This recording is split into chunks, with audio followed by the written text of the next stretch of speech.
What is up, homies? Welcome back to another trailer reaction from Heroes Reforged, where we're reacting to the brand new trailer for Kingdom of the Planet of the Apes. If you want to see the uncut reaction for everything that we've been watching, check out our Patreon link down below. Check out the Check-a-Skins channel as well. We do a live podcast every Wednesday, 7 p.m. Pacific time. It's a whole lot of fun. If you want to get updates on everything that's happening on the channels, watch it every single week. It's a good time. I just went and I just rewatched Dune in IMAX. It was amazing. But before the movie, they played the old trailer for Kingdom of the Planet of the Apes. And it doesn't really matter how many times I watch that trailer. It's great every single time. Yeah. I think that we are all fans of the Apes trilogy that came out over the last 10 years, especially when Matt Reeves came in and did the latter two films. The last film in 3D is incredible. You should definitely watch it, recommend it. So I have a lot of I think we all have some set of expectations for these movies. If you're going to follow Matt Reeves and Andy Serkis, were amazing. I have mixed feelings on the director, Wes Ball, who did the Maze Runner films. I know some people love those movies. I tried getting through one of them and I just couldn't. I wasn't a fan. So we'll see. I think it visually looks good so far. So I'll give them that credit. Story-wise, we won't really know till we see the movie. All right, here we go. In 3, 2, 1, go. Wow, this one. God damn, the trailer before the trailer. Lordy. Ooh.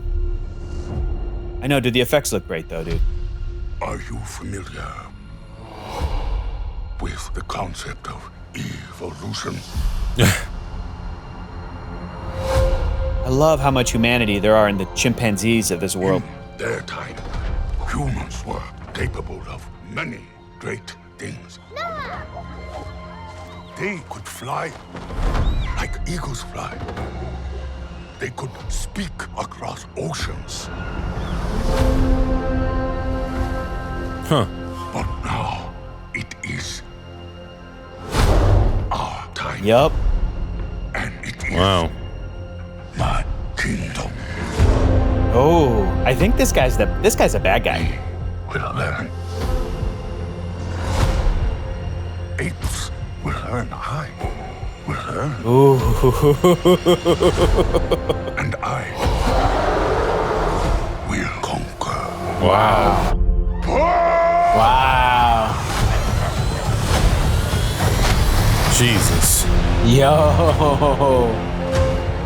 Legend says ape and human lived side by side. Impossible. I almost thought that was Andy Serkis. Why do they hunt her? She's smarter than most. Oh. The elders did not tell us everything about this world. Bend for your king. Apes hunt humans. Oh, Jesus. That is wrong. Oh my God. Wow. Horrifying. Absolutely. Oh my God. Terrifying, dude. That's terrifying. Oh, forget about it.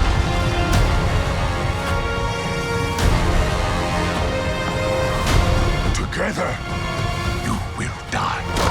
Jesus. No, together. Strong. Nice.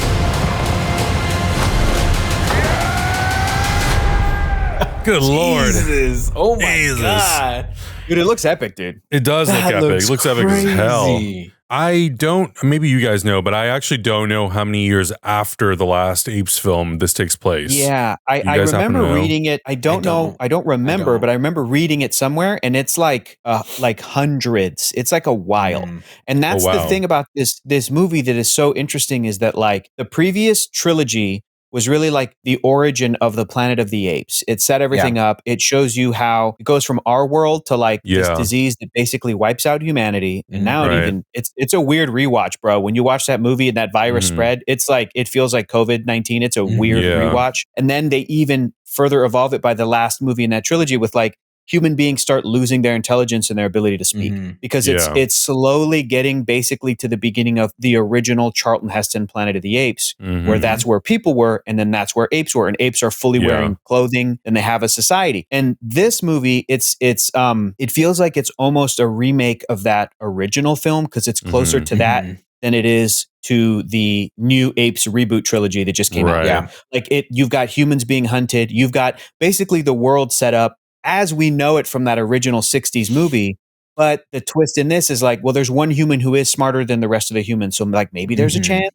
Mhm. I don't know exactly where the story's going to go, but the thing I love about Planet of the Apes is to me it is the opposite of Star Trek, where Star Trek is optimistic and Planet of the Apes at its best, it's always just bleak, dude. It is sad. Yeah. Even when there's a character that you're like, oh, they made like the world is screwed. Like maybe one or two Right. characters like might make it. So this thing I think is gonna be sad, and it looks like it's gonna be. And I love Yeah. the conflict is one character, one chimpanzee that's like hunting humans is wrong. It's like, dude, Yeah. you're in the wrong society. That's where it's going. Yeah. They've got the majority. Like you can't be a compassionate ape in this world. It's not Right. easy. It's not Yeah. possible. So it looks like that's the conflict that they're exploring is like, how do you be a compassionate, good person ape in this Right. world? It's Yeah. kind of similar to the original 60s one where a Mhm. couple of apes were trying to help Charlton Heston, but they also, those apes were just like, Right. what are you doing? Humans don't talk. Mhm.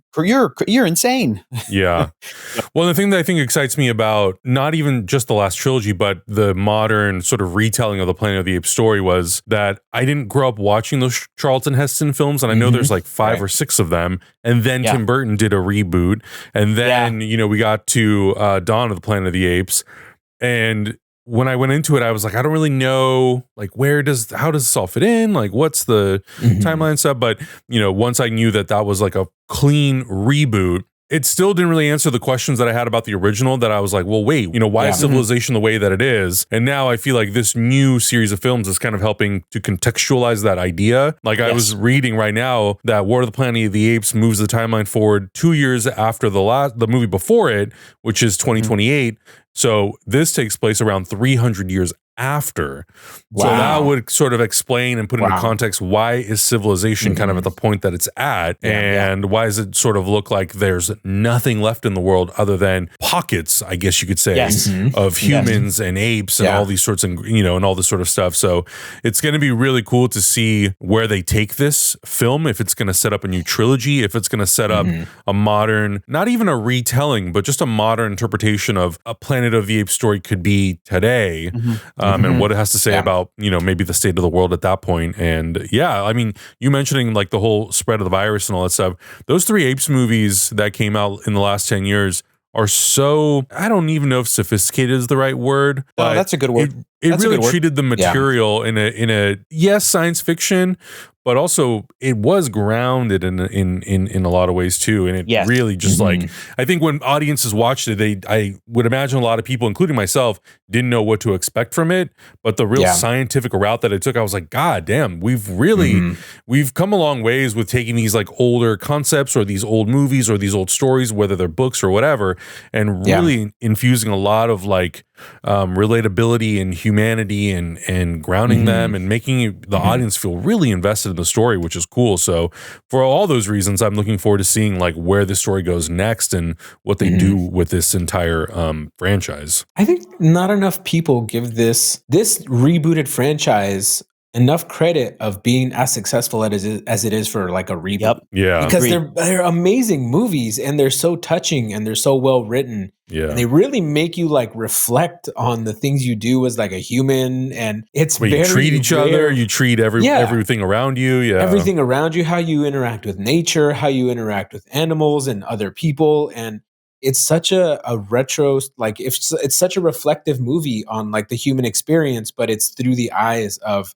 a non-human. And it's really crazy how successful it is. But at the same time, I don't ever hear anybody mention these movies in any kind of like it's conversation. Not that common, like, this is like, look at this reboot. This is the example of what a reboot should be, when it really is that. Like, they're so successful. As you're saying it, dude, I can't think of a better example of a franchise reboot. Like maybe 2009 Star Trek, but that was also that had a way out. Then. That's still brought and even in. Then, like Leonard Nimoy. So it wasn't. There's no hot topic on Twitter about like these movies. Like there's no angry fandom behind these movies because they've been rebooted. Like there's just a diehard love of these movies by a lot of people, obviously, because they keep getting made.